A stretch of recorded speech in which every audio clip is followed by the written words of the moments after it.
Sim racers from around the globe, honoring a revolutionary era of open-wheel racing. With a beast not easily tamed, roaring around legendary circuits at breakneck speed. When engineers and drivers push boundaries, sometimes too far.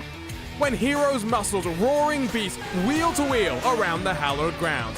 A time when the only driver aids were his 2 feet, the perfect combination of man, machine, and speed.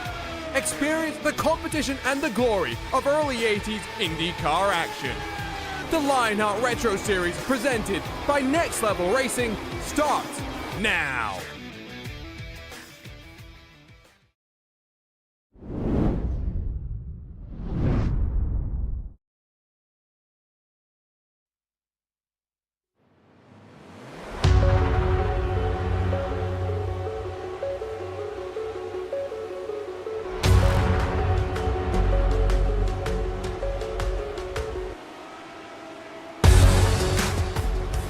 A couple of weeks after a high-speed thriller on the high banks of Michigan, the Lionheart Racing Series makes its way across the United States. The relentless demands of this Lionheart Retro Series continues as now we flip-flop our way back onto the road course and potentially to one of the most famous ones in all of sim racing.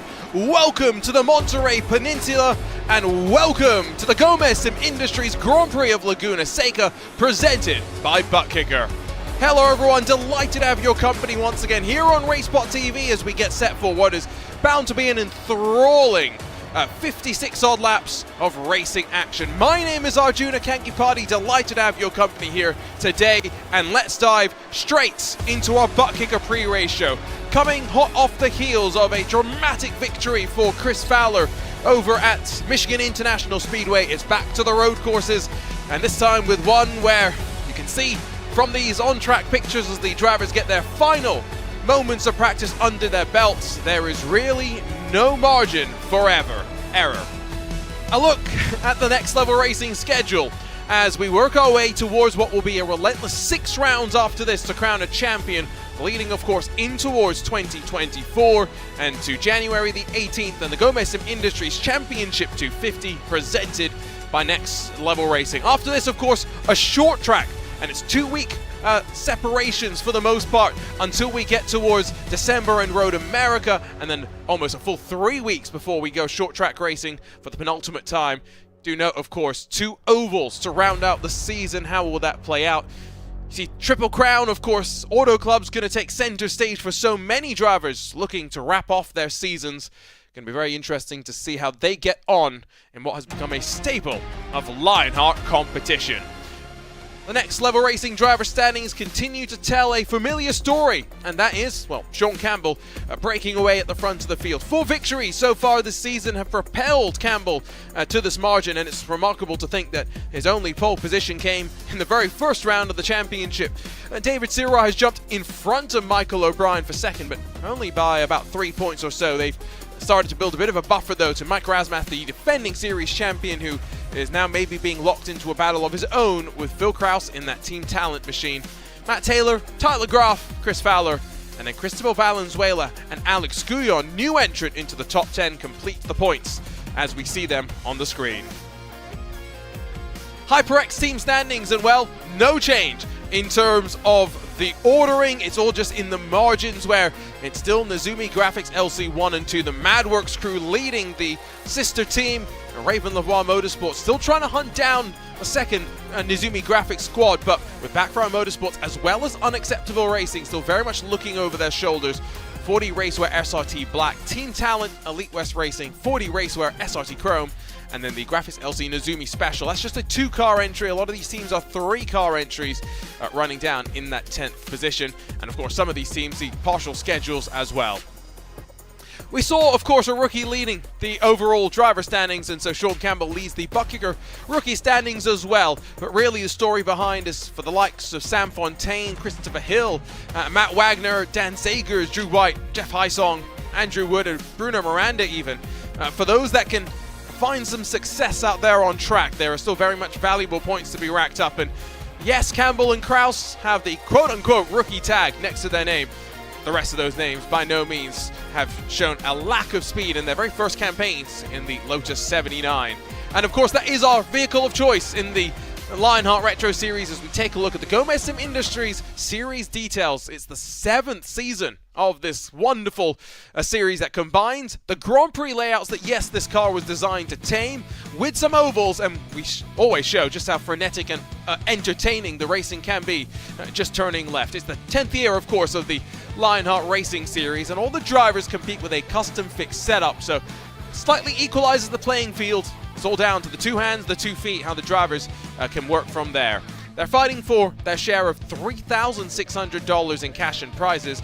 And of course, we've already seen 2 Triple Crown races. Pocono early in the season. Indy still in the first half, let's be fair. And it's a long wait before Auto Club and before we wrap things up on January. Gotta remember what that date was. Boy, how time flies. January the 18th.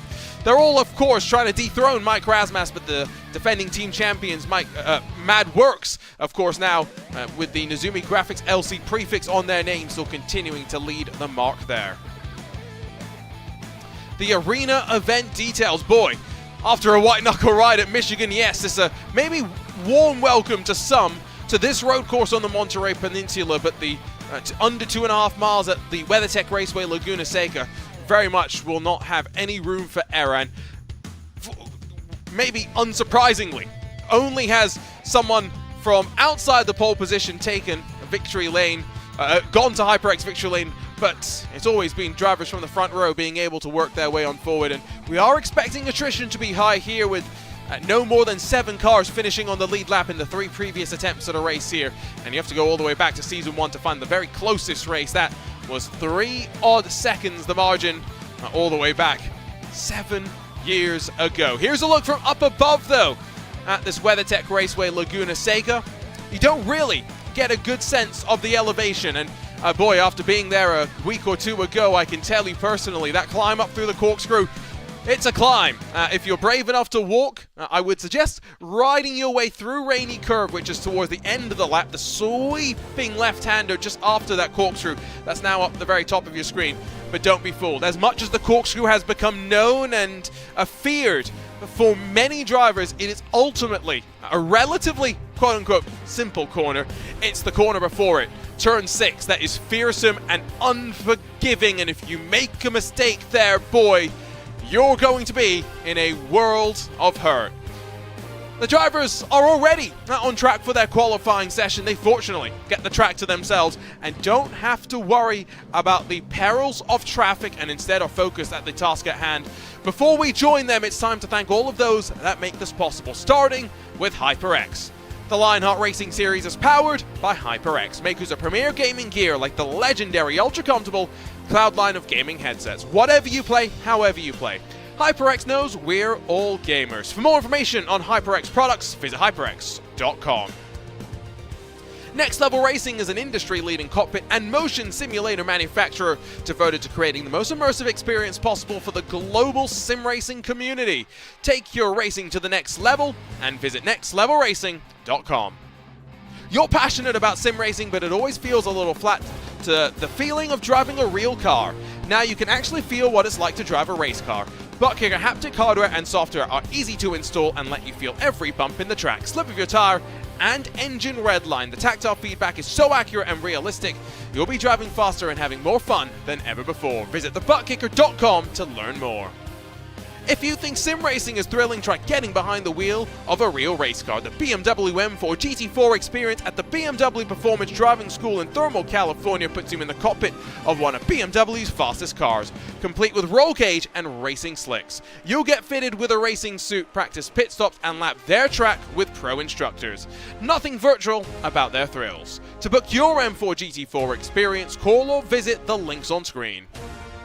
Gomez Sim Industries are makers of high-end esports equipment and controls, precision-built using nothing but the best materials available today. Passion and handmade craftsmanship drive each made-to-order build, creating a driving experience like no other, and visit GomezSimIndustries.com to learn more. Arena is an all-new esports streaming experience driven by real-time interactions between gamers and their communities. Arena brings live broadcast fan engagement to the next level. Get involved and make a difference on arena.tv. And from simple logos to full branding for your company, virtual designs to liveries raced by Indy 500 champions. Graphics offers the finest quality with a wide range of design services. Visit graphicsesports.com to learn more. You get the sense, with HyperX Victory Lane only ever being populated by drivers having started on the front row, well, it's an important qualifying session, and for the first time since week 1, Sean Campbell provisionally on top. The question will of course be, where do the rest of the drivers stand on up? David Sirra is always one to be stood up and counted, but look at the margin. Boy, Sean Campbell's making it look easy as he descends his way down out of this corkscrew. Now through Rainy Curve, slight lift of the throttle, put the apex on the inside, and now penultimate corner. It's cambered in, carry the momentum but not too far wide. You can pick up some gravel pretty easily. And then don't go too aggressive into the final corner. It's so easy to run a little bit too wide and pick up an off track. Sean Campbell, as easy as you'd like, trying to run a short line towards the start-finish line. No improvement for him. Where will the rest of the drivers shake on out? There's no improvement for Michael O'Brien either. David Sirra still got plenty of time to go. Matt Taylor has just crossed the line by himself. Mike Rasmus is all the way down in 12th position. Plenty of drivers in front of him are done with the session. What does the number 1 have to show? Oh, have to show. Not very comfortable out of the final corner, you'd have to say. And to the line, what? An improvement, 0.6 of an improvement, gets him up into 6th. I tell you what, Rasmus, that's an important qualifying lap. Here's David Sirra, though. Not going to be able to challenge Sean Campbell. He is going to find a small improvement, but only in time and not in positions. Are there any drivers still out there and on laps that will improve? In fact, Mike Rasmus still has 1 lap to go. The defending champion, therefore, does seem to have 1 more lap where the fuel will be burning off. So does Cristobal Valenzuela. We're watching the Backfire Motorsports car head towards the line now, but seemingly somewhat down on the lap time. We'll see how the sectors end up faring out, though. 33 tries to get the traction down out of those chonky rear tires. That's going to be a marked improvement, of course, as jumps up into 19th. Not sure what that will actually mean, though. Starting towards the back here, though, is Rasmus. Klaxon goes off for a couple of other drivers practicing what is a tricky pit entry.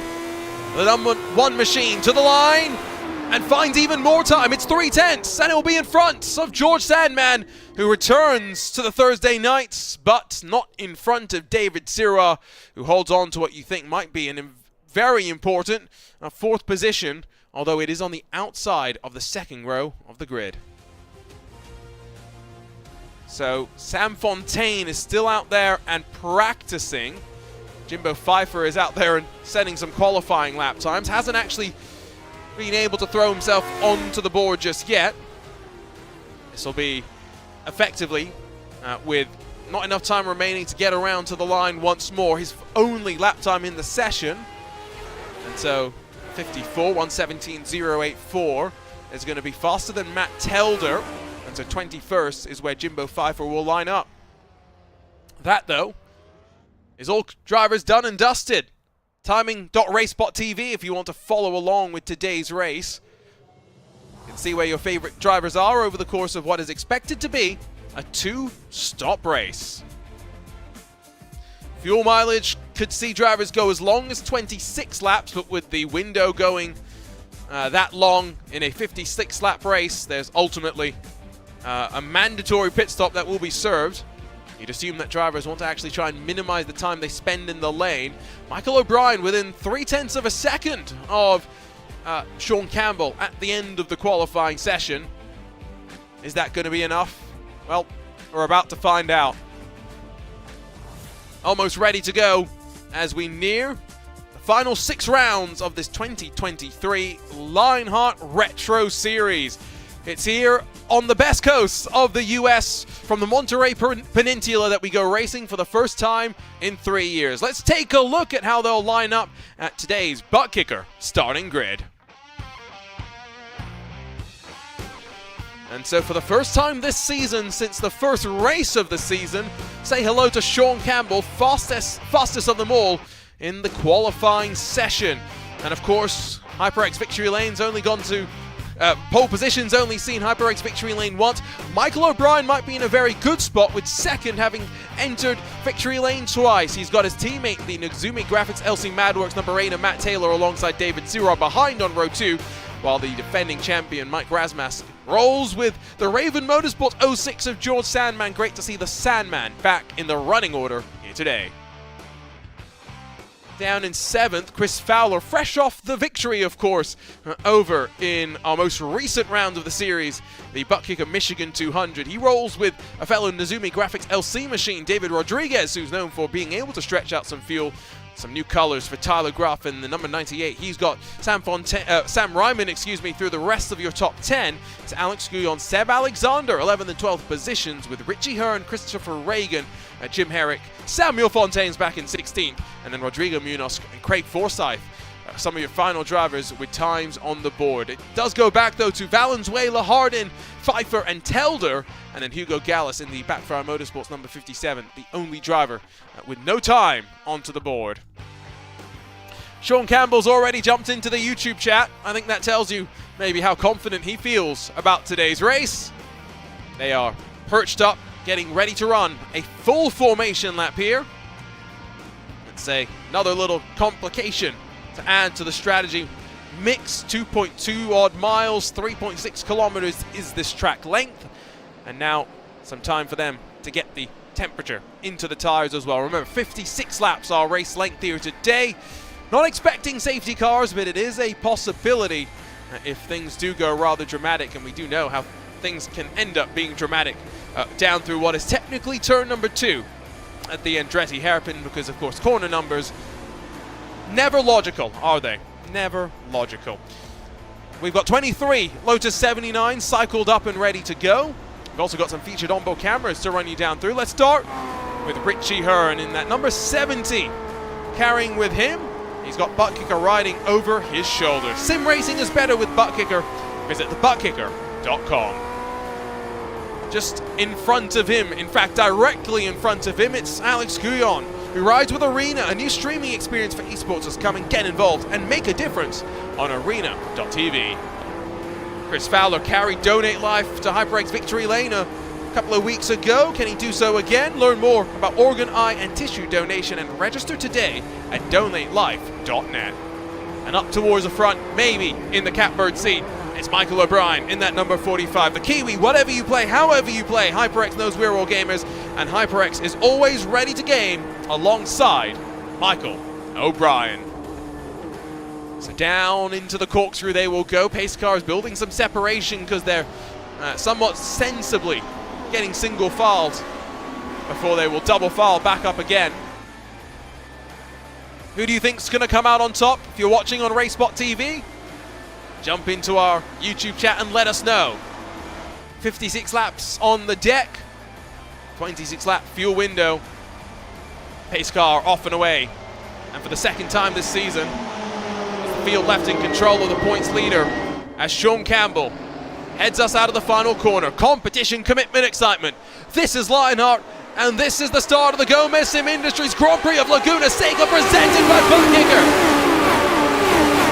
Already drama at the back. Jimbo Pfeiffer's in the wall, but down into the Andretti hairpin. Michael O'Brien tucks into line. Big Sen back in the battle for almost 15th position or so, but cycling now into turn number 3. Drivers getting themselves warmed up and ready to rumble up the hill for the very first time of asking.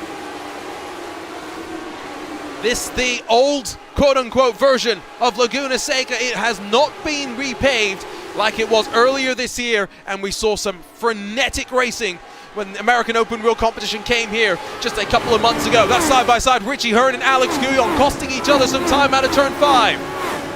Out of turn 6, look at Sean Campbell trying to break the toe. Michael O'Brien's keeping him honest though, down into the corkscrew, first time by. Everyone through safely with the exception of David Rodriguez.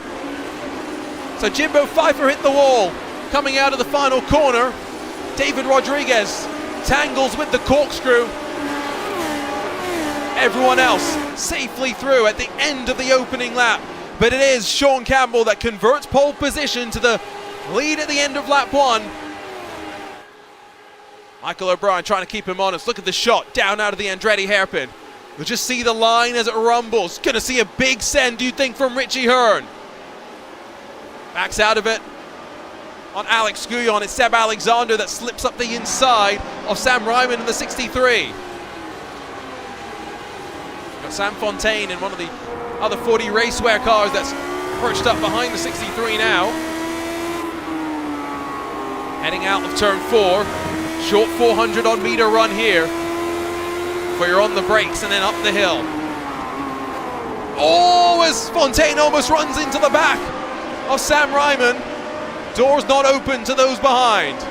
Chris Fowler's had a moment and it's at turn 6. Poor George Sandman says no thank you, backs out of that one. Tell the level of commitment it takes to make a move happen there. It's all still as Sean Campbell continues to break away. Let's see if Michael O'Brien's going to be able to keep him honest. Replay time.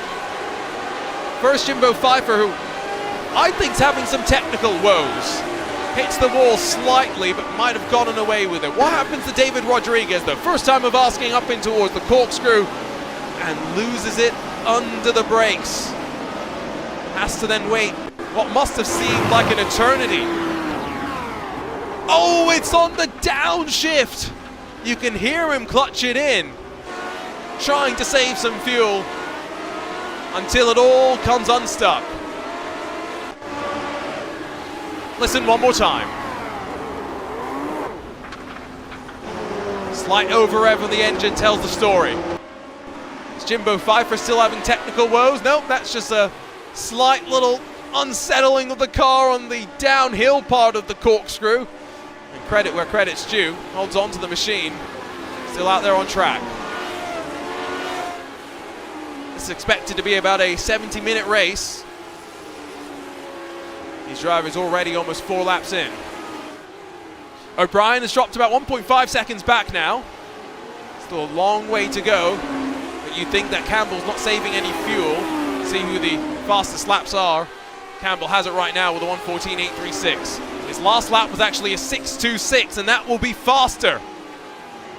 So Sean Campbell breaks away up towards the front. David Rodriguez sees his recovery drive. Now see him try to challenge the likes of Ricky Hardin. See how it fares for him. Oh, it's Richie Hearn, elbows out, shoves Alex Guyon out of 9th spot. It's a battle between the arena onboard camera and our butt kicker onboard camera riding over the shoulder of Guyon. Mentioned the repaving of the track just here out of turn 5. This is one of the corners where they've actually allowed a little bit more runoff beyond where the curb now lies. Has made the track a little less dangerous, a little more forgiving. But there's that turn 6 where, gotta say, Richie Hearn was quite committed. That's a Elite West Racing machine.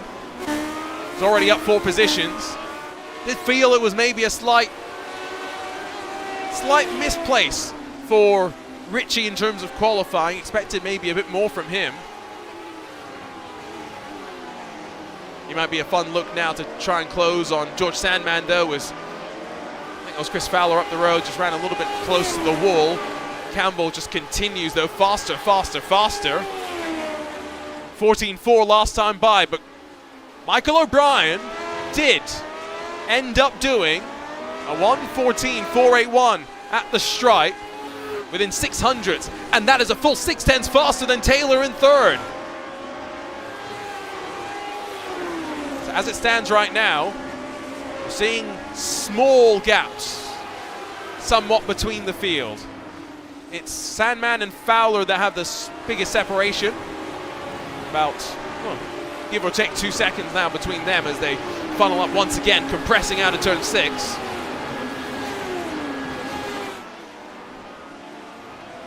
It's a really wonderful track, I must say. I'm only about a 90-minute drive from it. And we had the Porsche Rennsport reunion here 2 weeks ago. That's why I was there commentating on the Porsche Esports Challenge USA. Had all sorts of classic Porsche race cars. I gotta say, it is quite kind of like watching this race like it was then. Just the number, they had like 7 917s or whatever, probably like 12 962s, 2 RS Spiders, 4 different generations of Porsche RSRs, and it would be like the number, it's as rare to see this number of Lotus 79s, probably not possible being fair, but yes, you get the sense. They've done a good job, I think, as well. That bridge over the top of turn 1 completely demolished as part of the repaving, and have actually seen that it's become a lot more, I must say, accessible to all. They had go-kart shuttles for people driving up and down it. It's not just for, VIPs, though. It's for those that need the help, and so it was really, really cool to see. Down the inside, Richie Hearn would have been in his element seeing all of those classic race cars. Doesn't have a look past Guyon and Sandman just yet, and trying to break away from them. They're just getting faster and faster, though. Look at Campbell, 14.3 last time by. Oh, and you know what? He wasn't faster last lap. He was only about a 100th of a second slower. It's a remarkable turn of pace, but credit to Taylor and Razmas who have picked up their tempo. You see on the left side of the screen that Razmas' fastest lap of his race last time by, but within just a couple of tenths of a second of the leaders up the road. Oh, in the gravel! Razmas holds on.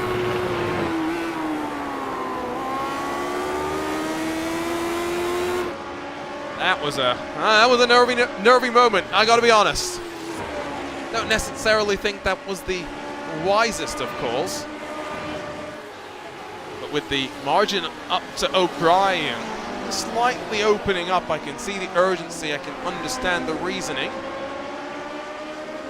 David Rodriguez just continues to work his way forward. Now past Jim Herrick. One mistake at the corkscrew, just on the downshift as well. Oh. It's rough, and that's why he finds himself 9 positions down from where he started this race. Matt Taylor's the fastest driver now out there. 14.273 makes him about a 1/10 of a second quicker than Campbell the last time around. Closes in slightly to his Izumi Graphics LC Madworks teammate. Still, Richie Hearn works on the back of the Sandman. Who, as mentioned, has not been doing too many of the races this season, so it's always great to see a Lionheart staple back in the series. And hopefully it's the start of a few more races for George, with plenty more road courses coming up. Milwaukee, yes, at the end of the month, October 26th, but then November 9th, Imola, December 14th, the final road course race at Road America. And you'd have to be pretty crazy to not love a good old Lotus 79 dogfight around America's National Park of Speed. So I do assume that we will end up seeing the Sandman back in action in the 06 behind him, not just her, and it's Guyon and Chris Reagan as well. Reagan, someone that we are seeing fight for the Butt Kicker Sports Car Series GT3 AM Championship, so showing his diversity across the different competitions Lionheart puts forward. As with now estimated 60 minutes left in this race, it's Michael O'Brien who steals the fastest lap away in what's turning into a rather tense affair at the front. Again, if you're watching on RaceSpotTV, let us know who you're cheering for, who you think's going to come out on top. It's a long way to go. There's not much in terms of fuel savings to really be talking about when it comes to the strategy. You're not saving enough laps to cut out a pit stop, which is why I think you're seeing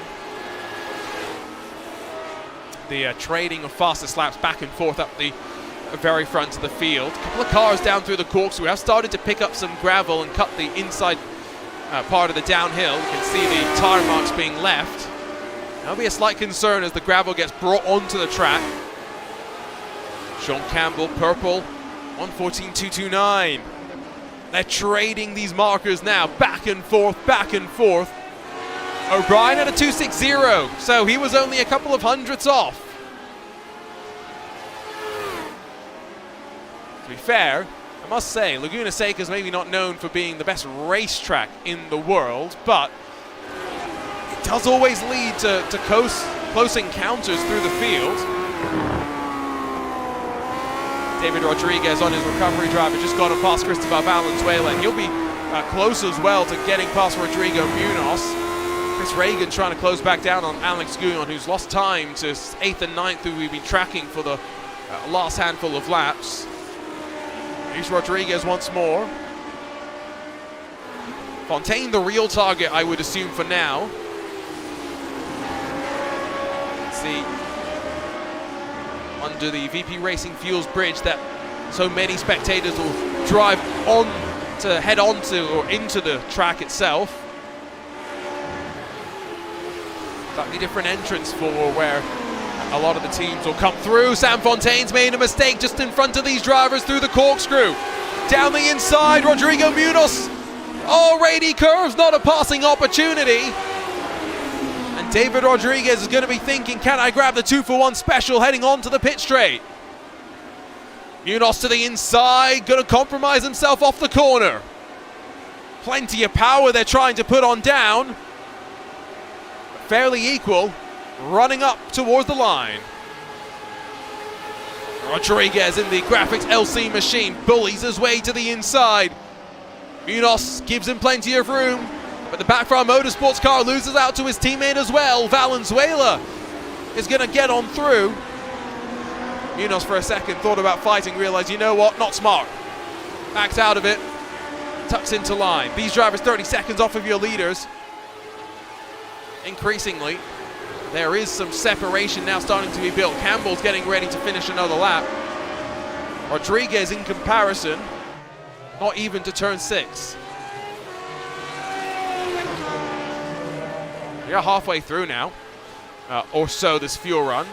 11 laps complete, factoring in a full pace lap as well. That will definitely take its toll on the consumption. And I must say, glad we looked at these weather conditions. And for those of you that work in the inferior imperial units, well, 55 degrees Celsius is very, very toasty. It's 131 degrees Fahrenheit. Now, these bias ply tires were designed to go a full race distance. Don't necessarily think they were designed to do full race distances in conditions such as these. Maybe it's not fuel saving so much today, but rather tire saving and tire management will come into play.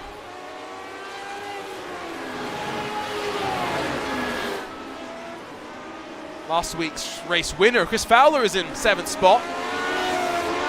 David Sirra, who's had many pole positions in the series, still searching for what will be a, I think, widely celebrated race win. Actually, Alex Guyon, David Sirra's teammate, got the pole position last time out. as we've got a driver into the 113s for the first time. And is it any surprise that it's Campbell up towards the front? Stretches the margin. Somewhat interestingly, here's a call on strategy. Aforementioned Guyon brings the white, black and gold Raven Lavoie 08 to the pit lane. It is not a flat pit lane, by the way, I will just say that. And so as Guyon hits the marks, does not go up on the jacks, I'll say. Indicates that no tires are going in. It's just a splash of fuel in effect. 6.5 seconds. And now out of the lane. Remember, no limiters in these cars. It's all down to the driver's right foot. And it's not the easiest of pit exits as well. Its own mirror sort of a curve relative to the Andretti hairpin. And Alex Guyon navigates it quite well. Back out in 22nd position, has some clean air. We'll see what the 08 can do. Meanwhile, Richie Hearn back on the case.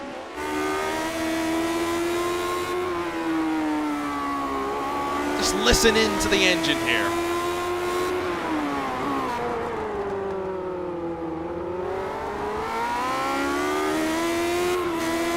It roars at the high RPMs, but when you're trying to get off the corner, boy, does it sound like it's an angry bucking bronco.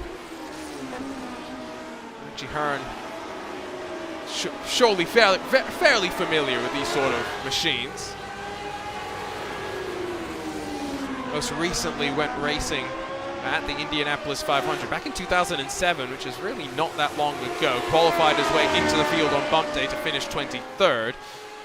I'm not actually sure if he's ever raced at Laguna Seca before. We'll see if I can use the interwebs to figure this out. Laguna Seca would have been part of the kart schedules going back 23 years ago. That makes me sound very, very old. It makes us all sound very, very old. Laguna Seca was indeed on the schedule there. Richie Hearn finished 16th that race. Had slightly better luck either side of that. 6th at Vancouver, 8th over at Houston. But I'm sure has some fairly good memories of this track. And it's the type of track that once you've gone into grips with its flow, it's pretty easy to understand. Now, Jim Herrick and Craig Forsyth are side by side out of the corkscrew. That's not necessarily what you expect, so we'll try and take a look at what happened to them. Before we do that, let's take a look at what happened to Chris Fowler, who, well, for the first time today, finds himself pushing just a little bit too hard over at the top of turn 6. Plenty more drama, as that's now Jim Herrick rejoining after overshooting out of the final corner. So a wild sequence of events then for some. Here's a look at the replay of what happens to Jim Herrick, who's on the outside and then down through the apex of the corner, just gets a poor run off. All okay until they head towards the next part. We'll keep watching down out of Rainy Curve as Richie Hearn just continues his offense in the live pictures as well. Ultimate corners cambered in. Hugo Gallus in the Backfire Motorsports car peeks to the inside, and well, need a look from up above, but at least from that perspective, Jim Herrick maybe slightly closed the door on himself. From that perspective, maybe slightly different. The Backfire Motorsports car coming in from a country mile behind. Elbows out, Gallus doesn't get the worst of it. It's Herrick that gets the short stick. Once again, looking rearwards from George Sandman, who's feeling that pressure from Richie Hearn in that number 70. No such pressure right now at the front. They are still back and forth in terms of times.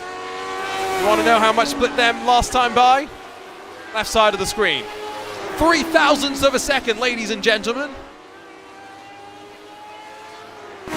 These two drivers are pushing, and pushing like a championship's on the line.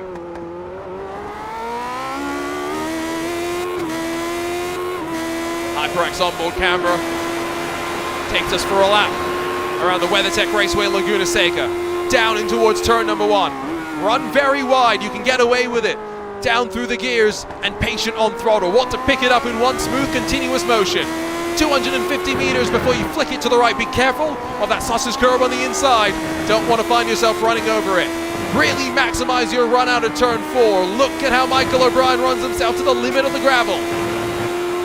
It's 400 odd meters. Brake at the 2 on the right hand side. Get the back end trying to step out on you and climb the hill out of turn 5. How brave are you going to be? How brave are you going to be, Michael O'Brien? As brave as you can get. Now into the corkscrew. Blind apex coming over the crest. Find your turn-in marker, a tree directly ahead, and plunge down 60 feet. You continue to drop down through rainy curve. Out of turn number 10, cambered in, but still sausage curve on the inside, gravel sand on the outside. Down through the gears, use the engine to slow you down in the final corner. And a lap around the WeatherTech Raceway Laguna Seca. Sean Campbell in front did it in a 1:14.013. Michael O'Brien, our camera car, 1:14.044. 0.03 of a second split them that last time around. They continue to make it as competitive as they can up towards the front. Bit of a stalemate for the time being, though. Rock and sock and battle potentially coming up. Jabs being traded right now. Stout defense being put up as well by George Sandman. Continuing the combat sports analogies, the guard being held quite high from Sandman, and Richie Hearn looking for the killer blow, has not been able to find the headshot just yet. Searching, ducking, diving for a uppercut or a slip or something. Maybe it's on strategy where things will come on out. Again, remember, we said fuel window's only 25, 26 odd laps. So we're maybe only 7-8 laps away from making our way into it. And of course, these drivers have the, I don't want to say reassurance, but knowledge that increasingly the field getting separated, there is so much separation from which they can find themselves into. I think for Sean Campbell, pit stop calls might be sooner rather than later, especially given that traffic's not too far ahead.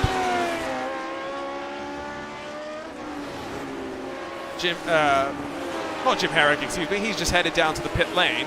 And Matt Telder, 44 machine in the 40 racewear colors, is in the 22nd position. Final car scored on the lead lap right now. He's heading up to the corkscrew as Sean Campbell heads out of turn 6. And with the difference in lap times between them, hovering at about 2 seconds or so, that gap's going to be, they're going to be on top of each other sooner rather than later.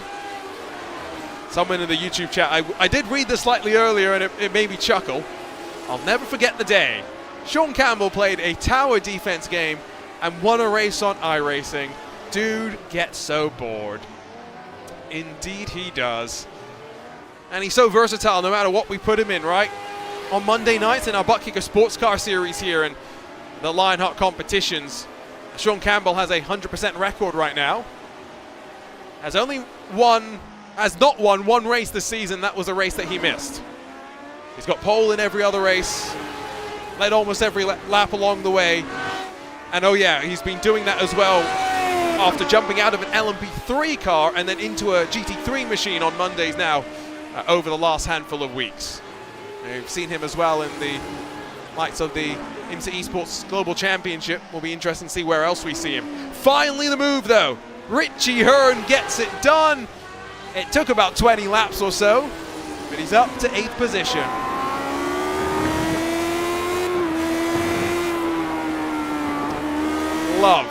Love the way these engines sound. Of course, they look fantastic as well, of course, with the ground effect bodywork, keeping them low to the ground, sort of like stealth fighter jets in their own little ways. And both Richie Hearn and George Sandman have gone old school with their names on the rear wings as well. Little details that you love to see. Speaking of details, it's a new paint scheme for Tyler Graf, isn't it? The magician behind Graphics Esports himself always manages to cook up some interesting paint schemes, but I think right now is probably wondering, how on earth is Sean Campbell, Michael O'Brien, how are they punching in the lap times that they are? 13.654, new fastest lap of the race for Campbell. Although the margin still less than 2 seconds back to O'Brien. On board with the race leader. Oh, so confident with the pickup of the throttle. Up out of turn 6. Car compresses. Campbell's on the power. Saves a bit of fuel on the run up into the corkscrew, but not much if we're being fair. You hear him hesitating on the shift there, recognizing it wasn't worth going up then down. Remember, older gearboxes, more time to shift gears, even if all of these drivers aren't heel and toeing like the drivers back in the day used to. It's on another fastest lap from Campbell. Tires seem to come and go. It was coming in the way of Michael O'Brien, who closed about 4/10 the last time by. Tyler Graf is down on pit lane, but I don't think it was maybe the most elegant of pit lane entries, shall we say. His fastest lap, Matt Taylor, steals it away. Oh, and maybe it was actually a call of, you know what, I've already been off the track, let me cut my losses and make my way to pit lane. It's a big wiggle. Let's go back even further and just ride through Rainey. Watch the hands quickly here. Bounces over the curb, and then this is the pit entry that we want to always emphasize just how tricky it is. Almost going hand over hand lock there to get into the lane. Of course, Romain Grosjean a couple of years ago, driving a street, a Honda Civic, found himself running into the tie barriers there. It is a dangerous pit entry, and it's definitely something to keep an eye on. So Graf joined Guyon and now Herrick in having done pit stop cycles. Herrick has come out of the box and then re-entered. Lap traffic plays a part though. Campbell didn't lose too much time. Can the same be said for Michael O'Brien? Matt Telder's the car in between them as Taylor another fastest lap, a 13.5. Finding speed and almost missed communication there. There's almost a little bit of contact between Telder and O'Brien. The 44, the 45 get it sorted in the nick of time, but I think that did end up costing O'Brien a crucial couple of tenths of a second in this little train. What would you guys do if you're in the hot seat? If you're Michael O'Brien, if you're Sean Campbell? Traffic's a factor. Do you come to pit box this time by? Do you continue to wait it out?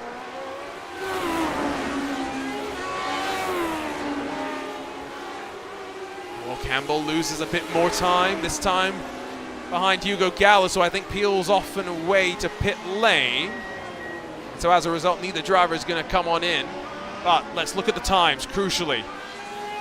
What has traffic done to these two drivers? I tell you what, not much. 13.848. 13.757. That's remarkable. Through the traffic, fastest cars. Still on track last time by.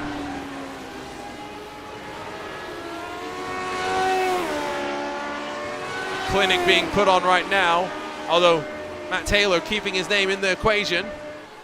Defending champion Mike Rasmussen increasingly being left behind, even though the lap times are still there. It's just the early stint pace that's slightly compromised where they fared out. Got to think as well, if you are the likes of Valenzuela, Munoz, Hardin, are you thinking about coming to pit lane with the leaders not far behind? Well, right on cue. Rodrigo Munoz says, yes, I am. At least for the time being, though, his background motorsports counterpart Valenzuela and the 40 Racewear car stay on out there. First and second, still running around the track. 24 laps done becomes 25 laps down. Fuel window now officially should be open. And another fastest lap of the race. They're trending even more downwards now. 13.370 compares to a 13.5 7-0 for Michael O'Brien. 2/10 gain there for the race leader. First driver from inside of the top 5 is going to blink. David Searles followed in by Richie Hearn, who after getting past George Sandman, maybe did so at the expense of a little bit of fuel. Searles should come out in some relatively clean air. It's a 8.6 second pit stop as well. And so as the Raven Lavoie number 99 comes out directly behind Seb Alexander, who is yet to make a pit stop. Is it actually going to be on the inside of the Indy Alliance racing car? No. There is a slightly shorter run, of course, for drivers exiting the pit lane, but just a little bit more momentum for Indy Alliance car, so it able to hold on to track position. There's the klaxon, and I think that signals O'Brien coming in. So he goes 25, so does Taylor. It's now the difference to the race leader, the points leader, Sean Campbell. Oh, Richie Hearn is in the wall. This is out of turn 4. Rearwards into the tires as well. Doesn't look like there's too much damage, but heartbreaking to say the least. As Michael O'Brien leaves the pit lane, it is after an 8-second pit stop, and he'll lose time. Losing time off the pit road exit. Jimbo Pfeiffer finally able to clear himself of the pressure. Let's go ahead and see if we can figure out what happened to Richie Hearn. Oh, it's into turn 4 where it was 2-by-1 effectively. That's not necessarily what you want to do. Hearn was a little bit slow off the corner, to be fair. Is there maybe something more that led to it other than the fact that he was coming out of pit lane and still trying to get the tires into the operating window? Does get a little bit wide and out of the groove, but not too much more to say. Sean Campbell, by the way, is down on pit lane. Let's check out what's happened to Chris Fowler, who through the penultimate corner becomes a second or third driver so far to take a rather awkward sort of a line, and I think then brought it down to the pit lane. So there is Michael O'Brien. 9-second pit stop though for Sean Campbell. It's a 1 second longer box time, and it will see the gap close slightly. O'Brien, with the benefit of tires already back up into the window, now half a second closer than he was before.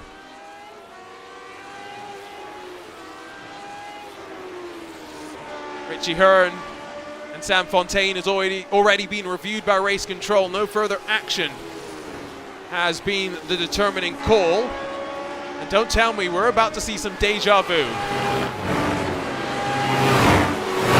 Well, not exactly, but it is. And David Rodriguez having another awkward moment at the very top of the track at the height of the corkscrew. This time doesn't spin it around though. On the entry itself, it's just a little bit deep, locking the left front in a rather long wait to try and bring it back under control. Pit stop window basically done and dusted, just Ricky Harden yet to make a pit stop. And so, as Barney the flagman gets ready to say hello to Sean Campbell once more at the end of lap 27, it's the closest that Michael O'Brien has been since the start of this race. Gap under 1.7 seconds, and with Craig Forsyth off of pit lane, shouldn't be too much drama for these leaders now in traffic for a little bit. Next up in the traffic queue will be the 3-car train of Valenzuela, Fontaine, and Munoz. That's going to be interesting as well. 3 cars fighting amongst themselves. How will your contenders up towards the front be able to work their way on through? Still plenty to ponder over, as Ricky Harden seems to be trying to make it on a one-stop strategy. Yet to come down on towards the pit lane in the unacceptable racing number 7. The only driver to have done so, I will say. Richie Hearn back down on pit lane. Think the contact with the wall may have done a little bit more than visually we got any sort of notice from. But yeah, a couple of little things happening around on track. as we get ready to hit and get ready to cross the halfway mark of the Gomez Sim Industries Grand Prix of Laguna Seca, presented by Butt Kicker. You're watching RaceSpotTV for coverage of the 2023 Lionheart Retro Series. Don't go anywhere. Michael O'Brien still on the hunt. Slightly lighter car, slightly faster car as well, as we work our way into the back half of this race. We'll be back here with a run to the checkered flag, live on RaceSpotTV.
Welcome back to RaceSpotTV and to the run to the checkered flag in the 2023 Lionheart Retro Series. We've made our way to the Monterey Peninsula and to the WeatherTech Raceway Laguna Seca. We're live today with the Gomez Sim Industries Grand Prix of Laguna Seca.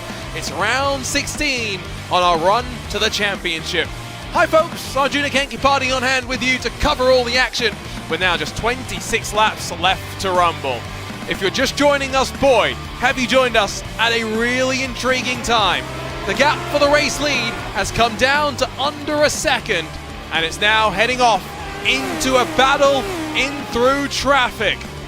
It's Sean Campbell that leads, the points leader, but Michael O'Brien trying to hunt him down, third in points, hoping to keep his championship alive.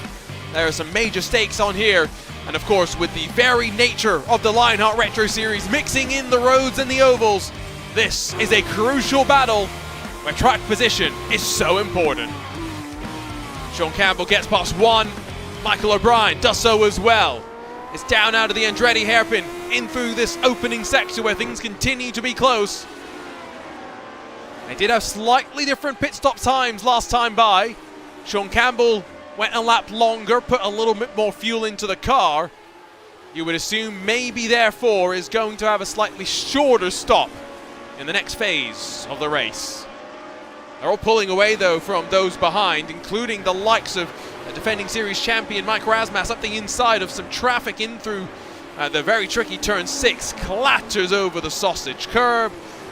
Very lucky not to have had more drama as a result of that. Over the shoulder, you'll just see how tight the entry to the corner became riding on board. So you see there, good reactions to bring it back into the confines of the track and to have not lost too much time. On the left side of the screen, you can see the movers and shakers. Tyler Groff, the early pit stop for him, has seen him leapfrog in front of the likes of the Sandman Reagan Rodriguez, but ultimately still now owes us a slightly longer pit stop on the other side of this one. It'll be interesting to see where the strategy nets them out, especially given that the Sandman is once again proving to be a bit of a blocker in the road. It's now Reagan and Rodriguez, whose recovery drivers already now seen him get back into the top 10. And he cycled their way past Matt Telder, who's had a bit of an issue off the track, it would seem. But Rodriguez, I must say, we talk often about Rodriguez and the fuel-saving abilities and the way that he took his first win back in Iowa 2 years ago, but it's the perseverance that also stands him instead at times, the willingness to roll up his elbows, roll up his sleeves rather over the elbows and get busy, get dirty with what needs to be done. Reagan's not going to be an easy one to get past, though. Someone that is used to rocketing on two wheels down drag strips on motorcycles. If you've got the bravery and the courage to do that, I tell you what, it's not many things that you don't have the courage to do. Craig Forsyth just had a slip up on track, and it's out through the final corner where his very distinctive number 53 40 racewear car currently lies slow and picking himself back up to racing speed. You can take a look at what happened to him in towards that final corner where, oh, this time we're just a little bit too much heat, too much momentum, and loops it around. Doesn't lose too much time, though. O'Brien and Campbell still not split by much. Keep an eye on them. Where are they all going to go in the next little bit? What pockets of traffic do they have to work on through? And it's always fun when we can split it up top and bottom and take a look at both the battle for first and the battle for eighth as well. Rodriguez closes on Reagan as we jump onto his on board. You'll note that these drivers are still in the opening sector as your leaders are coming to the line to end lap 34. Traffic's definitely going to be a factor for them. Rodriguez to the inside. Reagan holds steady. In towards turn 6 they'll climb. No one blinking just yet.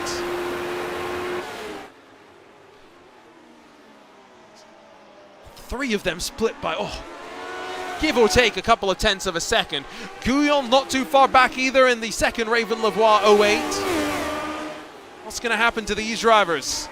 Increasingly getting bottled up as Jimbo Pfeiffer, next driver to experience some strife off the penultimate corner. Pit lane klaxon goes off once more. Really want to keep an eye on this, but I tell you what, we've got to make sure we're keeping an eye up towards the front where that margin has shrunk. It's down to 0.4 of a second.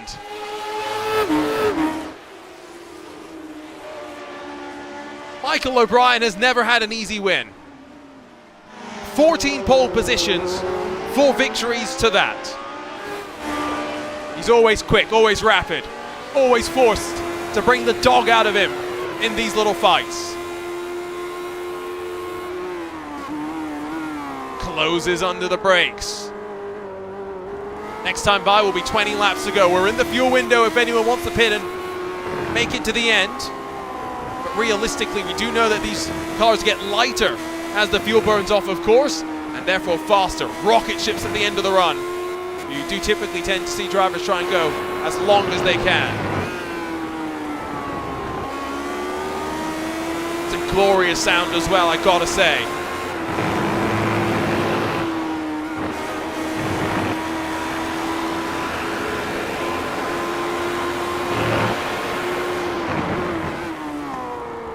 The 3-liter V8, naturally aspirated mid-engine, sings up to 11,000 RPM to put out about 500 horsepower. 5-speed manual, of course, mated to that. The Hewland FG400. And then at the front, the double wishbone suspension paired with the more complicated stuff towards the rear that help to, of course, control the ground effect properties of the car. Traffic once more going to be a factor. Keep that in mind as they close themselves on up.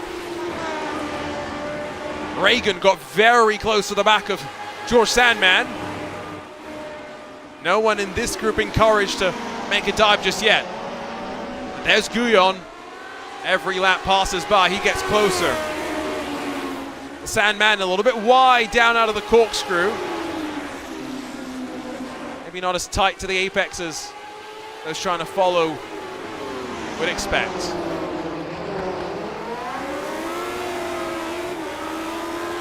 So much going on. At some point, these drivers will be traffic consideration as well. 20 laps officially to go, will become 19 next time by, as a big snap, a big wobble for Reagan. Still trying to wrestle that car back under control. David Rodriguez, Nizumi Graphics LC number 10, not able to take advantage. As we ride over the shoulder with that number 10 machine. Tell you what, flip a coin. Battle for 8th, battle for 1st, could go either way. Last pit stop time, of course, will have a net impact on how much fuel they need to put in to get to the end of this race. You can see on the left side of the screen that O'Brien will slightly owe us something. It's about a second difference in terms of time. There's also a second difference in terms of, I guess, one lap fuel. One lap delta there. Here comes the charge.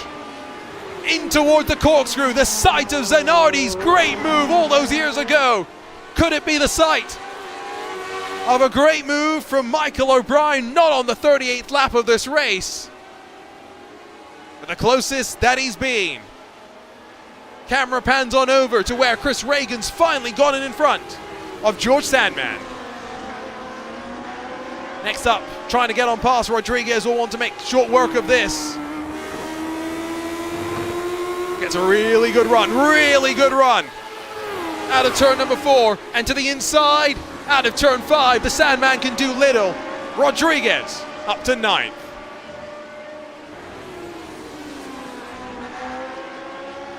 Again, remember, there's still one more pit cycle to come. These drivers, in terms of traffic, next up, 49 machine of Seb Alexander, and then the 4-car train that we've been watching so much. Where do you even pay your attention? Interesting sort of schedule coming up after this. 2-week gap, as Alex Guyon, by the way, is down on towards the pit lane for what is a scheduled service. 2-week gap before we return on the short oval at the Milwaukee Mile. Of course, added back to the IndyCar schedule for 2024. And then 2 weeks after that, over to Imola. 2 weeks after that, over to Nashville. 1 month after that, it's over to Road America. And then, of course, 2 races in January, Gateway and Auto Club. Our champion will be crowned.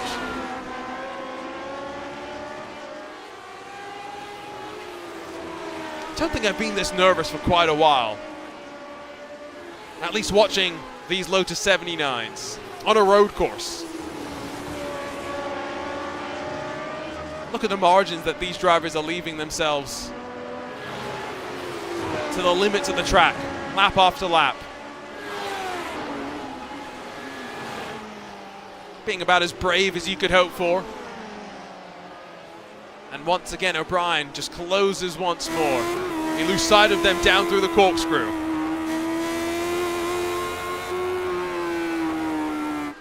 "13th lap of the run for Sean Campbell, 14th lap of the run for O'Brien, who ducks and bails the pit lane.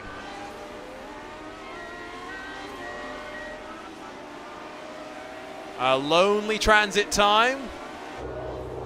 And let's not forget that these drivers do not have a pit limiter.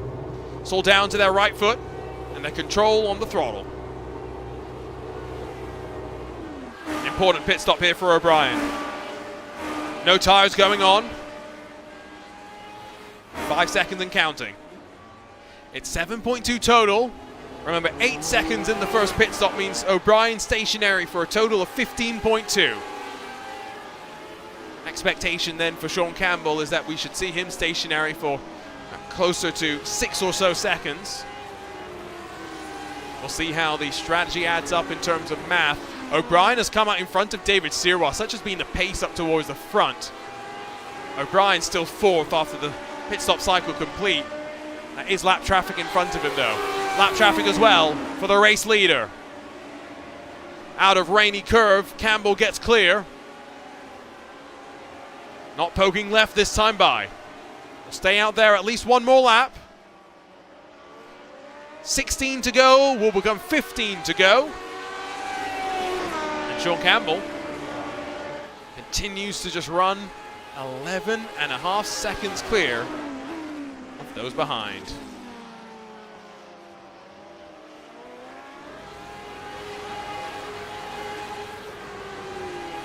Razmas also in towards pit lane. Expect it's going to be a somewhat busy time for the pit crew members here, dodging and diving those trying to make their way onto the lane. There's a puff of smoke. That's Jimbo Pfeiffer, who's, I think, spun it out of the final corner, but maybe more importantly, as Chris Fowler had another moment through the penultimate corner. Replay machine misses nothing, guys. Cycle back in time, just a couple of corners. Oh, Clatcher's on the inside once more. Seen that plenty today. And from that car in particular, unfortunately. Campbell extends even further, though. Michael O'Brien's going to have to hope that his lap times hold up to the pace being put up towards the front. So 1:13.332, fastest lap of the race from Sean Campbell. Is this where the race is being won? O'Brien does have clean air in front for the time being. It's an important distinction. What's he going to be doing in terms of lap time? First lap time after the pit stop complete. 1:13.983. Lost 0.6 of a second. The difference compared to that first pit stop cycle is just pure and simple. Sean Campbell, I think, got stuck in traffic. Undercut might not work so well at the final stages of this race, but we'll wait and see. Never say never with some of these drivers. They will not give up. They will push their way towards the checkered flag. And remarkably, Sean Campbell pushing even further out there on the track as O'Brien still being hunted down by David Sirwa behind. But again, this is not the track position. This is still effectively, for the time being, and just one driver that's finished a pit stop cycle being chased down by someone who is still going to owe us a pit stop. While they're not finding too much there, let's go and find where they are. They're still finding themselves entrenched in some battles. And no surprise that it's the likes of Fontaine, Munoz, Alexander that we see up on the screen. Two of the rookies, of course, sandwiching the Packfire Motorsports driver in the middle. Turn 3 becomes turn 4. Turn 4 as well really seemed to be catching out drivers earlier this year after the repave. Clearly quite bumpy, clearly plenty of speed being carried in through the corner, but ultimately it just seemed a bit weird at times, like there was just a perfect line to be run, and outside of that, couldn't really stray too far beyond that. With the corkscrew. Munoz kicks up a little bit of gravel on the inside, but nothing too major. Still Sean Campbell continues to circulate. On to the 18th lap of the run. Curious little strategy call going on here. Still have, of course, those 12 laps to go. Feel like if you are the driver doing the chasing, if you're Michael O'Brien, you can't push too much because Sean Campbell is just going faster and faster, and you're just not in that same bracket right now with a heavier car once more. Fuel's been added, and Sean Campbell is very much threatening to break into the 112s. Is he going to be able to do so? Not coming into pit lane this time by, so still has a chance, and we'll get a tow from Craig Forsyth towards the line. Let's keep an eye on the time. Oh! Just needs to find himself 38 thousandths of a second to do a 112. But maybe going to be coming in at the end of this lap. Not entirely sure. There are some drivers coming into pit lane. I believe that's Sam Fontaine that's bailed from the battle that involves Munoz and Seb Alexander. And indeed, exit stage left. Down to the lane comes the Canadian, according to the side of the car. Joins Richie Hearn also in the box. And Richie Hearn, who's 3 laps down. So after the drama with the rear wing, I think that might be Richie's day done and dusted. One too many little moments out on track. Fontaine's going to emerge just alongside Ricky Harden.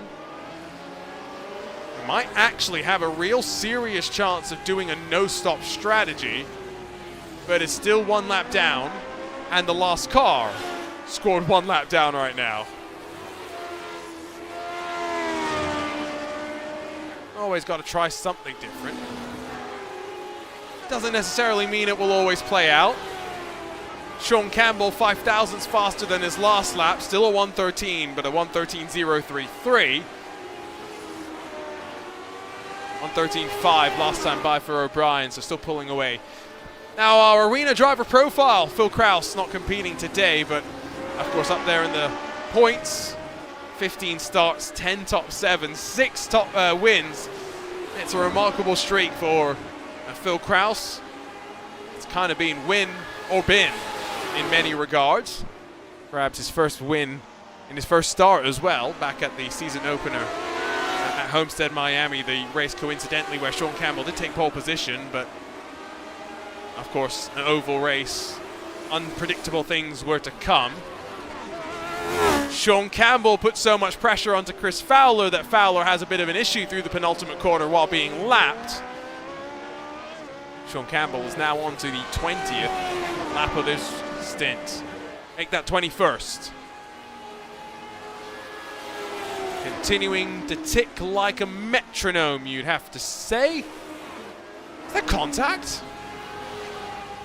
Now. Now. Okay, so there is some contact, but I think it's in the act of Fowler trying to get off the corner and pull to the side of the road, and Sean Campbell thinking that that wasn't necessarily going to happen so quickly. Wonder what race control will say there. Fortunately, I'm not in their shoes. That's one of those difficult ones to call, isn't it? It's not difficult to call, though, the speed that Sean Campbell has seen today. He only finds himself 8 laps up the line away from the victory, but still needs to owe us a trip down pit lane. And it's not coming still. That last time by did cost him some time and enabled Michael O'Brien to slightly close the margin. But surely still not by enough. It's getting darker as well. Track temperature has come down slightly, so the tires will be in a, I don't want to say good condition, but better condition than what they were at the very start. Partly cloudy. You have seen as well that it can get quite dark and gloomy at times. And once again, the track has kind of gotten similarly dark once more. Matt Taylor's headed down to the lane. He got 22 laps into his stint, only owing us pit stop still. David Sirwa, Cristobal Valenzuela, maybe Craig Forsyth, and maybe Ricky Harden. Everyone else should be done with their pit stop strategies. It's split up the field. It's really only George Sandman and Chris Reagan, 9th and 10th positions now, have fallen behind David Rodriguez, who find themselves within close proximity of one another, out on track and fighting wheel to wheel.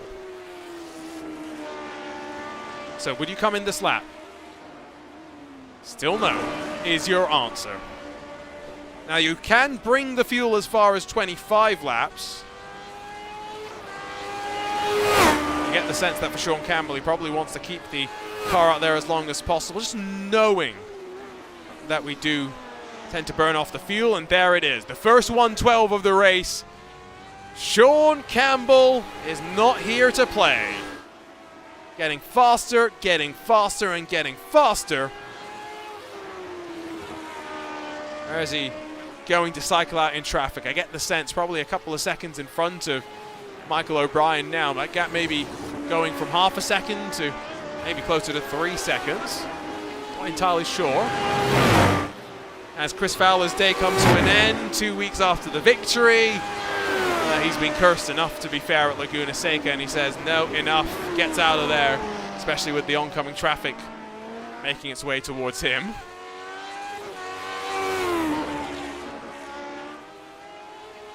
That means that some drivers like Rodriguez get a free position. Where will that place them out? Have to wait and see, as here he comes. Sean Campbell to pit lane, and with some style points on the entry. Going to be a nervy couple of moments here. Michael O'Brien's coming over the top of the crest, down through the corkscrew now.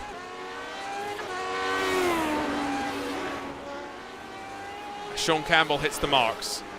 Remember, 6 and a bit seconds, the expected pit stop time for Sean Campbell. He goes even quicker.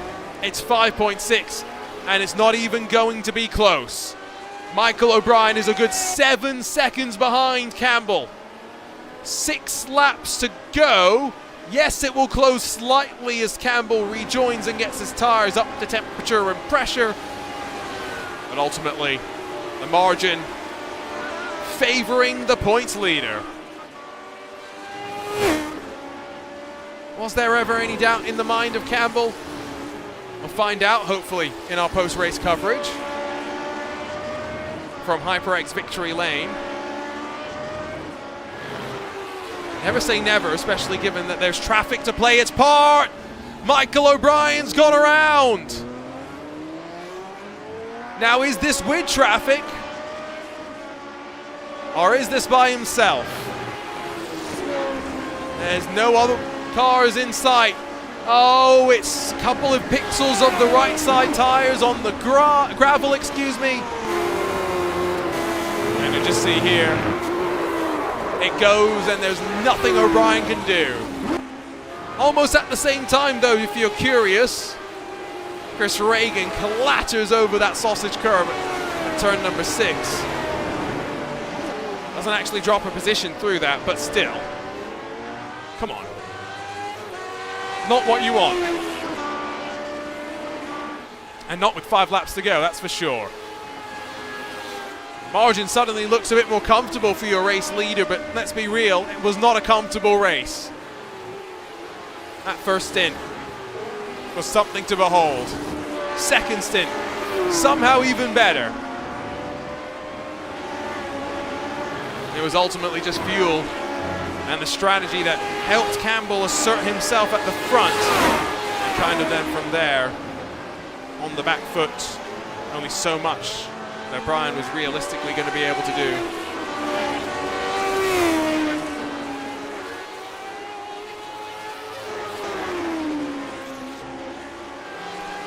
Is Sean Campbell's championship lead becoming unassailable? That's the kind of question I'm asking myself now. There are drop rounds that come into play, but the final round of this championship is not a double points round. if Sean Campbell leads by more than 100 odd points, with the 2 races in January to go, he'll be feeling pretty confident about his championship chances. Wonder what the rest of his competitors would have to say to that, especially if you are someone like Michael O'Brien, who knows that a race like today showed the speed is there. Just unfortunately, one small mistake cost him dear. Chris Reagan's gained 5 positions today. Alex Guyon just the 1. Wants to slightly change that sliding scale in his favor. Loses some ground in the climb up towards the corkscrew. The camera shots really don't do it justice, I've got to say. Much like I assume the banking at a Daytona, for example, also doesn't really, it holds a lot more a sway on you as a physically intimidating. As Chris Reagan almost got intimidated into making a mistake out of the final corner. Still plenty of demand from the engine on the tires here. It's down through the gears, Guyon. Rather aggressive on the downshifts. And closing up to Forsyth, that's not for position. That is a lapped car if you're curious. Just stay out of the way and let these two continue their little tussle.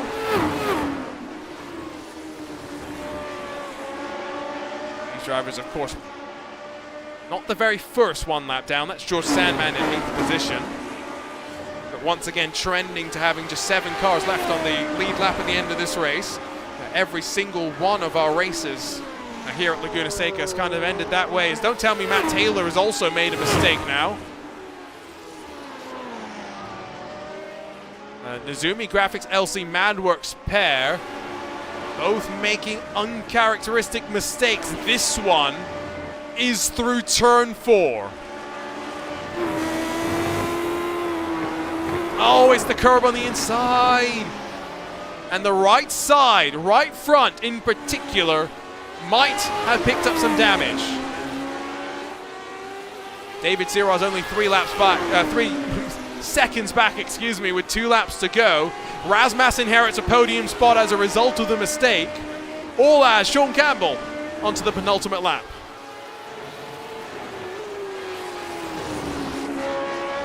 As mentioned, this is a track that is almost ingratiated, enshrined in sim racing folklore. The very first real track to be added to Gran Turismo back in 1999 with the release of Gran Turismo 2. You could actually run it in reverse on that platform as well over the years. And since then, of course, the corkscrew has been immortalized through video games. Top Gear came here back in the day. Honda NSX, Jeremy Clarkson tried to run a lap time on a console, and then here in real life with the very same car, and I think it was, 16 seconds slower.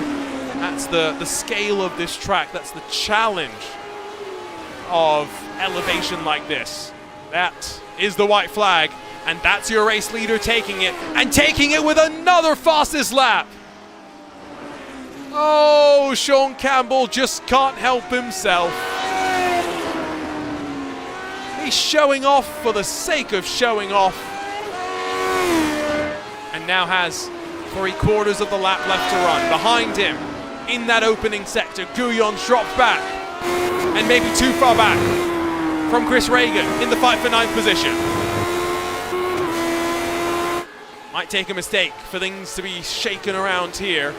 But we've already seen Matt Taylor make a mistake, and I tell you what, bleeding time, last lap, 1.2 seconds quicker was David Sirwa. He's got one more lap, 2.3 miles, to potentially steal 4th away from that number 8 machine. How hard is he going to push? How much will he want to risk it? Because let's be real, this is a race that just getting to the end is a success in and of itself. But for the points leader up towards the front, dominant in qualifying, and yes, the pressure was put on, but Sean Campbell never wavered. Victorious once more at the Gomez Sim Industries Grand Prix of Laguna Seca, presented by Butt Kicker. It's win number 5 of the year for Sean Campbell after grabbing pole position number 2. A points lead will just get even more comfortable. Michael O'Brien will grab second. Mike Rasmas a long wait before we'll see him across the line in 3rd position. Matt Taylor has done just enough to hold off the advances of David Sira on the very final lap of the race. But wow, as expected, Laguna Seca threw these drivers around through the ringer and getting to the end. Success in and of itself. Finally, the flagman will wait for the final couple of drivers to make their way towards the line.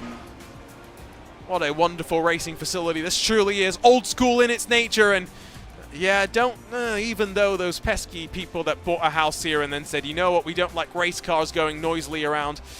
All you've got to do, you see this little hut over here? It's moving around, so you don't see it anymore in the box. But just lift off the throttle as you drive past that. That's where a microphone's pointed directly onto the track. As long as you're not noisy there, no one will ever be any the wiser. We will take a look at the arena race results and confirm that for Sean Campbell, it is win number 5 of the season, and of course it's win number 9 in the short but fledgling career in the WMP Racing number 26. Nezumi Graphics LC behind, but it's O'Brien, then Rasmas, then Taylor, with both O'Brien and Taylor coming into some issues in the closing stages of the race. David Sirov 5th, Tyler Graf in 6th, with David Rodriguez, George Sandman, and Chris Reagan, along with Guyon, the rest of your top 10.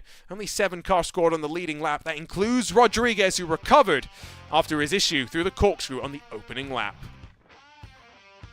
The Indy Alliance Racing car of Seb Alexander in 11th, Cristobal Valenzuela just behind, with Sam Ryman, Rodrigo Munoz, Sam Fontaine, and then Ricky Hardin all 1 lap down. 2 laps down, the likes of Craig Forsyth, Hugo Gallus, and then Matt Telder, while the retirees from the race include the likes of Chris Fowler, Richie Hearn, Jimbo Pfeiffer, and Jim Herrick. So a look top to bottom at your race results, and we can dive our way on in to what's going to be a rather interesting next level racing post-race show, because yes, the margin of victory may have looked quite comfortable up towards the front, but as we head to HyperX victory lane, Sean Campbell, I think those first 2 stints of the race were anything but comfortable. Yeah, it was a... Wait a minute, let's make sure I'm actually talking. We gotcha. Yeah. Okay. Yeah, it was a tense first half, I would say. Tense the whole race, honestly, until the last 5 laps. But Michael was keeping me on my toes. I've got to ask about the fuel, because I think clearly Michael tried to be a bit more aggressive in trying to make something happen on track itself. But you punched in a 1:12.759 on very low fuel. What was it like being able to run a little bit longer and knowing you had the benefit of a lighter car in that second stint of the race? It was just a tale of advantage state, I guess, right? Because he pitted, and I was kind of certain at one point that he had taken less fuel. So I was thinking about whether I should stay out once he pits, because track advantage, right? So even if my car is lighter at the end, he still has the draft, and then blah blah blah. But I guess it didn't matter. I was just happy that I was ahead of him. I wanted to keep him behind me before he went to the pits. Able to do that. We did have someone pop into our YouTube chat, by the way, to say they never forget the day that you were playing a tower defense game and winning a race on iRacing. What were you doing today up towards the front? I'm assuming less multitasking here at Laguna Seca. I was looking at the relative the whole time. I was scared. Different sort of a race for Sean Campbell, but victorious nonetheless. Congratulations. We'll see you in a couple of weeks' time at the Milwaukee Mile. All right, peace. Sean Campbell, winner once more in the Lionheart Retro Series. We'll head on down to Michael O'Brien, who really put the pressure on, but Michael's strategy wasn't in your favor, and then a small mistake towards the very end. But talk us through the pressure you were putting on through the first 35 laps of the race. Sorry. Yeah, the money shifted from 5th to 1st to the end there. That was just lack of concentration. Lucky I didn't blow my engine. Yeah, the strategy, I really had to come out in front of Sean, but I caught a little bit of traffic on pit exit and then didn't have a great out lap, so that was kind of the end of that strategy. It's super tough to pass here. Yeah, at the start, felt pretty good, and Matt was hanging as well. We were running pretty good. Sean was a bit faster, but no, it was good. I did see in the virtual paddock just before the race started, you were asking for some balance of performance on Sean Campbell, but yeah, your pace and Matt's and even Mike's on occasion with the times themselves looked quite good. Talk us through the balance. How did you feel with the car today, flicking back onto a road course? It's one of my favourite setups of the year, actually. A little bit tight, but really nice balance. I think part of it's the new tyre model that came with the last build. The fronts feel quite different, and it's feeling like you can really tell what the fronts are doing quite a lot better. Talk us through championship state in your mind as we now run ourselves with 6 rounds left to go. It's still pretty close between you and David Searoff for second. Sean Campbell has a slight gap towards the front, but let's be real. Milwaukee Mile coming up next. Still have plenty of unpredictable ovals to come. The championship's not done and dusted just yet, is it? Yeah, we got 2 pack races and a short oval. Short ovals I like. Yeah, championship-wise, I mean, Sean has to have some things go wrong at this point. Like last race, he had a bad race, but I also retired, so that kind of got rid of that advantage. But no, I mean, yeah, I need to keep gaining points on Sean, but he's very, very tough to beat, especially on road courses. Congratulations on a great run, Michael. Really showed us that speed in the first 2 stints. We'll see you over at Milwaukee in a couple of weeks' time. Thanks, Arjuna. Always great to chat with the Kiwi, Michael O'Brien. And last but not least, let's chat to the defending champion, Mike Rasmuss, who was able to take advantage of a mistake from Matt Taylor to jump up into 3rd in the closing stages. Mike, I mean, that seemed like a tough race for all. Talk us through it from your perspective. Yeah, that was rough. I didn't figure out this car at this track until about 3/4 of the way through the race. So right about lap, I don't know, 38 or something, I was like, oh, this is how to do this. So yeah, I never had a chance this week. Lucked into the P3. You know, Matt drove a great race and was much faster than me. And, you know, I feel bad. You know, he hit that turtle or whatever. At least he survived, and I think he got P4, so that's okay. Good for the team. And yeah, I don't know, just a tough race. Tough to keep concentration, pay attention to lap cars and fuel strategy, and yeah, just no breaks in this lap. So I'm sweaty. I'm sure everyone else is pretty sweaty. I will ask you a question then, I guess, because, I mean, we've only come here 4 now seasons out of the 7, and they've all been quite similar races, I guess, in a lot of ways. How much did you enjoy that type of race? Because it was stressful watching you guys at times. You talk through traffic and all the different details. I got stressed. I can't imagine what it was like for you. Yeah, it's just a bit of white knuckling the whole time. Sometimes more than others, but I don't know. It's I remember one of these Lionheart races, I qualified in 2nd. It was like my first season, and I was like so happy. And I think I drove off the track coming to the last corner, and I lost all my position. It's just so easy to make mistakes, and I think if you just keep it on track, you'll have a good finish. But it's easier said than done, for sure. Hey, old school car, old school track. I very much did enjoy it, and of course now flicking back and forth between the ovals and the road courses. Milwaukee Mile up next, Imola, Nashville, Road America. That's to close out the year. How are you feeling about the races we've got coming up next? I'm excited. None of those are particularly good tracks for me, but I've been enjoying this season. You know, winning the championship last year lets me relax this year. I'm not feeling as competitive, and there's some super fast people in here who I can't seem to beat them or match their time. So I'm just here to learn and enjoy racing with my friends, and you know, I'm just hope I can get maybe a top 5 finish in the points would be a great season for me this year. Seemingly on the cards for that. Congratulations, Mike, on another podium. See you a couple of weeks' time back on the ovals. Thanks, bud. Always great to chat to all 3 of our podium sitters, and as ever in our Next Level Racing post-race show, it's all about being able to dive into some of those storylines and figuring out what's going on in the world of the drivers. Oh, a look from up above at the dry Monterey Peninsula, but the racing may not have been dry in those first 2 stints, boy, were they keeping each other honest up towards the front. It is a very different sort of an oval race up next. A return to a track that is returning to the American open wheel schedules in the real world next year, to the relatively flat Milwaukee Mile. This with just 9 degrees of banking on the turn. It's one of those short tracks where you do have to brake, and it's a track where pit entry as well is on the main straightaway. If we have green flag pit stops, that is going to be a storyline in and of itself without a shadow of a doubt. Every time you come here, though, it always seems to find a way to put on a show. We won't have the in-car tools that Mod and Dallara IR18s do, and so for the first time since Season 2, it's a return to the Milwaukee Mile. Bob Mikes, Alex Saunders, the 2 winners. We will have a new race winner and probably drivers across the board leading laps for the very first time as we get closer and closer to the final rounds of the 2023 Lionheart Retro Series presented by Next Level Racing. Imola, Nashville, Road America, and Gateway. That is all still to come on the road to crowning a champion. And here today at the WeatherTech Raceway Laguna Seca, Sean Campbell took one more step on his journey to becoming the champion. There's a long way to go, yes, before the champion's crowned in our championship showdown at Auto Club, but at least for now, Campbell continues to break away. Don't forget that if you want to stay connected to the world of Lionheart, well, head on to LionheartRacingSeries.com, where you can find information on all 3 competitions the sanctioning body puts forward.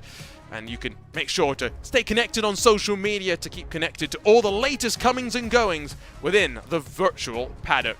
Next time we are in action for the Retro Series is, of course, on the relatively flat banked Milwaukee Mile with the HyperX 175 at the Milwaukee Mile. Let's not forget the Buckkicker Sports Car Championship presented by the BMW Performance Driving School will be in action next Monday. Join us on October the 16th for the Gomez Industries Nürburgring Grand Prix presented by Next Level Racing. It's bound to be fun. For the team behind the scenes at RaceSpotTV, it's Arjuna Kankipati signing off from the Monterey Peninsula. We're at Sean Campbell on top for the 5th time in 2023.